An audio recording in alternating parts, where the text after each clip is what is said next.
Recently, we took a look at some of the key transformations in anime, but transformations are only a small part of the broader topic that we're going over today. For this top 10 list, we're taking a look at power-up moments. Power-ups are a key part of shonen anime and can be made memorable, so in this edition of the top 10 list, we're going over some of the most impactful power-up scenes in select anime. Without further ado, let's begin.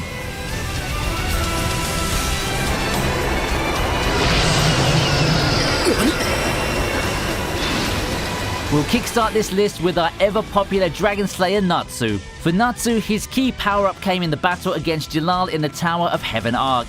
Backed in a corner in a touch-and-go battle that could swing either way, Natsu resorts to doing one of the things he does best: eating.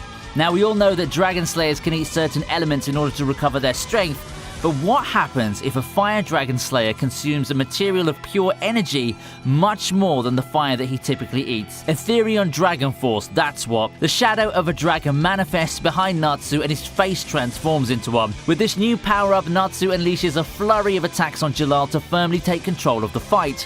Overall, this is a pivotal moment for Fairy Tail's main protagonist, and it sets the expectations going forward. Dragon Slayer.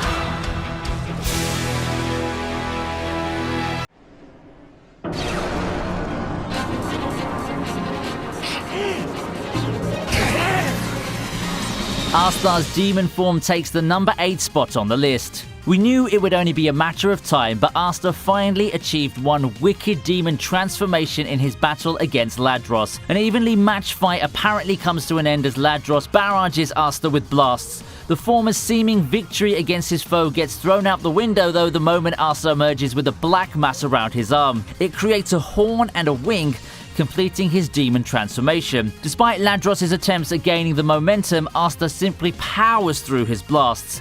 It was over the moment Asta entered this new form, really. Regardless, this new form represents a new and important step forward in the development of Asta's powers.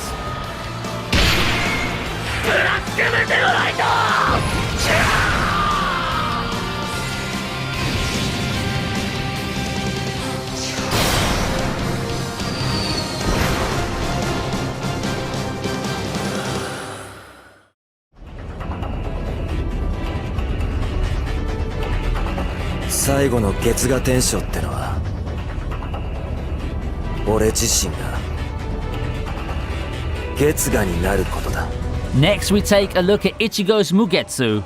Overpowered villains require extreme measures, and Bleach's Aizen is by all means a good example of an overpowered villain. For Ichigo Kurosaki, the extreme measure came in the form of the final Getsuga Tensho and the attacks it grants the substitute Shinigami Mugetsu. In many ways, Mugetsu's a momentous power-up in Bleach. Ichigo's been a Shinigami for as long as we can remember, and when I first saw it, it took a while to sink in that in one attack, he'd stake everything and sacrifice it all. No longer would he be able to fight, go to Soul Society, or even be able to see ghosts. It's truly an all-or-nothing attack that seeks to end Aizen before the latter can continue evolving past Ichigo's power level.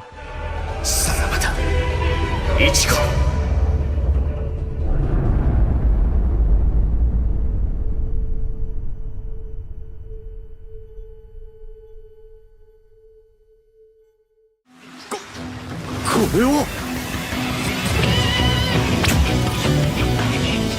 Rounding out the bottom half of the list is none other than Gold Experience Requiem. Can we really talk about JoJo power levels without going over Gold Experience Requiem? Giorno's Requiem stand spawned a lot of discussions and jokes due to how ridiculously overpowered it is. Can anyone beat Gold Experience Requiem is a common thread topic. Who can blame the people though? How could you top the ability to revert the state of things? And I don't mean puny healing, I really mean something more closely described as reverting actions and willpower to the state of zero. It also came out in an important part of the Golden Wind anime. Who among those who watch Golden Wind can forget how this stand absolutely demolished Diavolo, who got stuck in a death loop? Gold Experience Requiem is one broken power-up that raised the bar for JoJo's already wacky power level scale.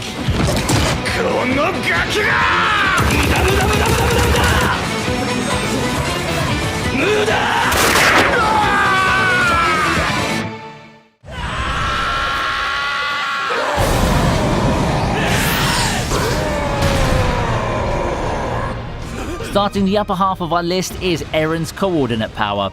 Well, this is a game changer. Who knew that these man-eating monsters that humanity feared for so long could be controlled? To see more comrades die is one thing, but to see one killed in the exact way that your mother was should be more than traumatizing. It finally was for Eren as he comes face to face with the smiling Titan. Encouraged by Mikasa's words, Eren yells in rage and faces the Titan head on.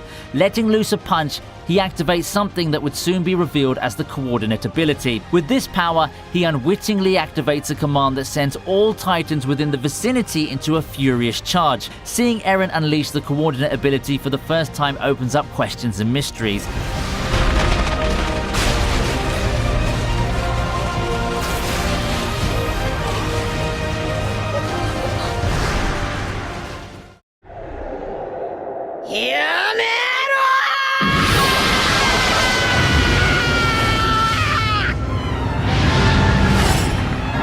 Luffy's Conqueror's Haki is fourth on our list. It's fitting that for a series full of battles and creative powers, one of the most impactful power-ups is an ability that doesn't involve direct fighting. Yep, I'm talking about Conqueror's Haki, an ability that allows the user to overwhelm others using willpower. The user, the one who possesses the power of a king, will render those with weak wills unconscious. During the Marineford arc, Whitebeard finds himself unavailable to intervene on Ace's execution. It's here that Luffy unleashes the ability once more, causing the executioners to faint. The pirate's reaction to the revelation that is actually the Conqueror's Haki is just priceless. Who knew that Luffy would be in possession of such an amazing ability?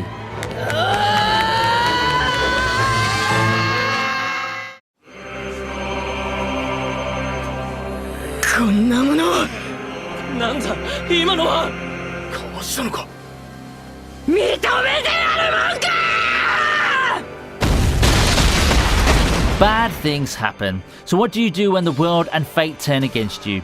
Turn it into a broken power, of course, just like Obito did. Witnessing the death of Rin's a turning point in Obito's life. It takes certain strength to stay up when you see the girl you love die at the hands of a friend. Instead, Kakashi and Obito respectively awaken to the power of the Mangekyo Sharingan. Unlike traditional Mangekyo users, Obito doesn't seem bothered by none of those bleeding eye effects. It also gives him a nifty power in the form of his teleportation ability, Kamui. Kamui has become Obito's favorite ability since then, being the signature and most important part of his arsenal as Toby. After all, who can say no to intangibility and the ability to traverse dimensions? I guess that just shows how impactful Obito's Mangekyo is. Who knows what could have happened had his Mangekyo not awakened? Surely the history of the ninja world would have been a lot different.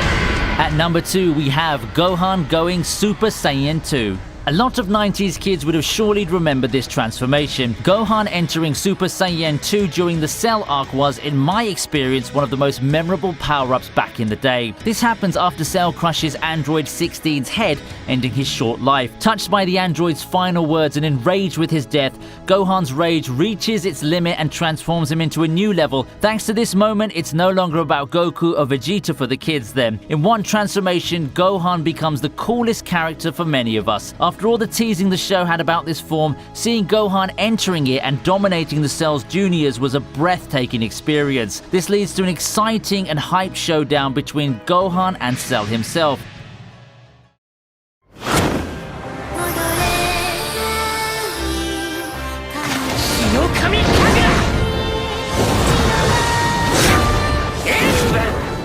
The moment deserving of the top spot on our list of impactful power-ups is one that transcends the medium. Yep, not only was Tanjiro and Nezuko's power-up against Rui a key moment in the show, it's probably the one that allowed Demon Slayer to transcend anime into pop culture, much like Attack on Titan did half a decade ago. The fight against Rui is nothing too special on the surface of it. Protagonists fight villains, they start losing, a timely flashback revitalizes their resolve, and they get a power-up to finish with a win. But a fight's more than a sequence sequence of events, especially in a medium like anime. Besides the noteworthy animation, the soundtrack and voice acting was on point. It all leads to this power-up moment, leaving goosebumps all over those who watch this show. If Demon Slayer wasn't already on the map, this power-up moment sure put it there. With its engaging story and visuals, Demon Slayer deserves it. It's a work of art.